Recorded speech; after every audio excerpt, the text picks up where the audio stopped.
Hey, Jan Scott here. We are at the National Drive Electric Week event in Boulder. They have electric cars all over. Behind me is a city display. And for the next little bit, we're going to wander around and talk to you about electric cars, this nationwide initiative. This is really exciting. We were here last year. This one is 10 times the size, and they have electric bikes. And some of my favorite cars, they have the new Hindenburg here. My name is Joe Castro. I'm the Facilities and Fleet Manager for the City of Boulder, and we're here today at the Boulder Drive Electric Week event. It's a national program promoting the use of electric vehicles, and we've invited manufacturers to dealerships to show their cars and also give out test drives. This is a hydrogen fuel cell. This vehicle is not available in Colorado, but they're widely used in California. Are they safe? Oh yeah, I mean their tanks are solid. They've been crash tested and all that. It's actually uses the hydrogen fuel and converts it to electricity, and so the engine is an electric vehicle. Just the fuel source for the electricity power is hydrogen. What does it run? Does it run a hydrogen motor that burns, that turns a generator, or what? Yeah. It just turns a generator that powers a battery pack, and that's how it works. And the hydrogen is produced currently at Enroll at their wind farm. So it's wind-powered hydrogen fuel. It's German.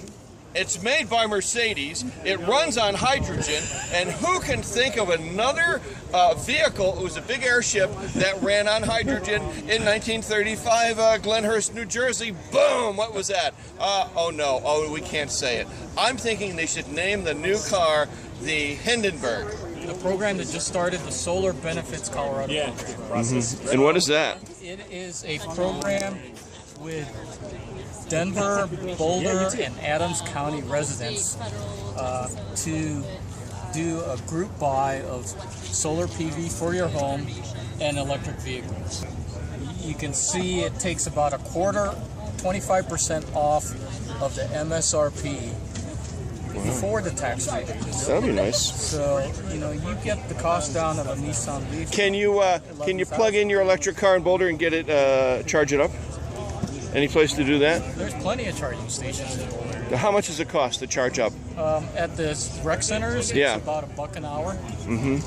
So that's good. Yeah. The other thing I want to show you here is this is a Stromer. It's one type of electric assist bike. I like it a lot because it's got 27 speeds. It can get up to 35 miles an hour. The motor is right here. The battery pack is right here. Oh wow, how much? So how much are these? This one is about $4,000. And it's only $4,000! It's the cost of a mountain bike. This I hook up to our building that has solar panels. Oh, so straight from the sun. Zeus. And the building has a battery storage system too. So we not only harvest the sun, but we store it in a battery storage system to power our building. So this is Small Planet e-bikes out of Longmont. Right. They sell a variety of electric and electric assist bikes. Wow. So you can see there's all sorts of different models and styles and different price ranges. Are people now actually buying these? They're going like hotcakes. Really? Okay. Electric motorcycles, another great transportation option here.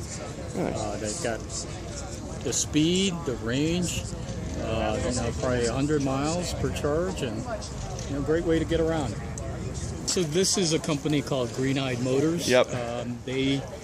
They resell used electric vehicles from other states, and so these cars already took the federal tax credit rebate of $7,500, but they're eligible for the Colorado state tax credit rebate of up to another $6,000. Right here in Boulder. Right here in Boulder.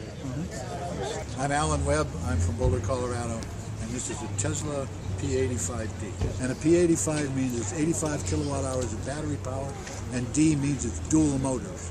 What do you mean dual motors? One in front, one in back. No kidding. That's right, two motors, two electric motors between the wheels. Is there any gasoline in it? None. Pure electricity. Now, how's it go? Is it any good? Yeah, well, it'll do 60 in 3.1 seconds. It's the fastest four-door car in the world. It's great on the highway. How is it in the snow? It's terrific in the snow. It's all-wheel drive. It puts no tires on it, and it also has air suspension, so you can raise it up. And it's great for snow. How is it in really cold weather? It's good. It doesn't get quite as much range as in hot weather, but it's still a couple hundred miles. I've driven it to California and back.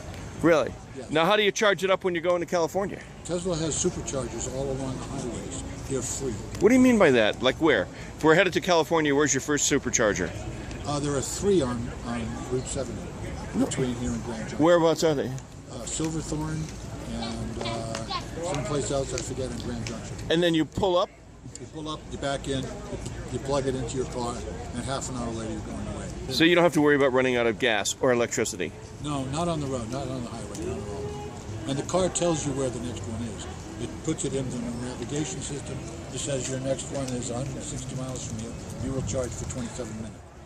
Hi, I'm Bill Williams. I've worked with Jann as an automotive expert for the last 20 some odd years. I've also been associated with the electric car people in Boulder with the Denver Electric Vehicle Council, and I have worked with some of the leading lights, especially George Glass, who was one of the founders, shakers, and movers. Now, you're also an engineer. Can you talk about your engineering background a little bit? My engineering background is that of a mechanical engineer. My field of expertise was materials and thermodynamics. And I worked as a graduate. I wrote a thesis on the subject of two-stroke cycle engines and how to make them better. Well, we're not talking about those today. No, so let me ask you, what do you think about the evolution of the electric car here in Boulder since we're at this big event? In 25 years or so, I have watched it go from a collection of hobbyists making conversions, building their own, to nowadays, on the field out behind me, there are probably more factory store-built cars than there are the home-built, the hobby cars. How has the electric car progressed since your first involvement in 25 years ago? You don't have to build it, you just go buy it. But there are people here that have conversions. We're looking at 2 right behind us. Oh yes, and some of the conversions have been done, very nicely done, very high-tech, and in some respects, much more interesting cars than what you can go and buy. What do you want to see happen for the future of electric cars? I would like to see an electric car built that provides good transportation and costs about $5,000. That's optimistic. $10,000 would be great though. A $10,000 electric car would really reduce our consumption of oil and gasoline. Well, now, the closest car we ever had that was 5,000 was the Hugo back in 1985. That was a disaster. Maybe Tesla could come up with something called the Tugo. The Hugo wasn't necessarily a bad car. It was just a Fiat built in those days, Yugoslavia, and brought to the United States without much technical support from the dealership. Just like Fiat cars haven't always had good technical support from the dealership. What's the car that shows the most promise, electric car that shows the most promise in your mind? You know, I think the little Nissan Leaf looks to be about as good a deal as anything I've seen. They're not expensive, they're economical to operate. The people that sell them seem to have a pretty good understanding of The them. crash tests are terrible. Crash test a Lotus. Bill Williams, thanks very much. You're very welcome. So say you're not ready to buy an electric vehicle. Yeah. You could go try them out. Eagle Car Share, they're a non-profit car sharing program. You can sign up for a membership, and they have in the downtown area a Chevy Volt and a Nissan Leaf that you can rent out, and test drive. We're at Go Car Share, and you can get a car if you're ready to go, and if you're not ready to buy, you can get one here. This is a good program. It's been around for a long time. We've done things on it before, Jim Scott, with Boulder Channel 1. These are good people. These are good people, right? Local nonprofit. Carshare.org.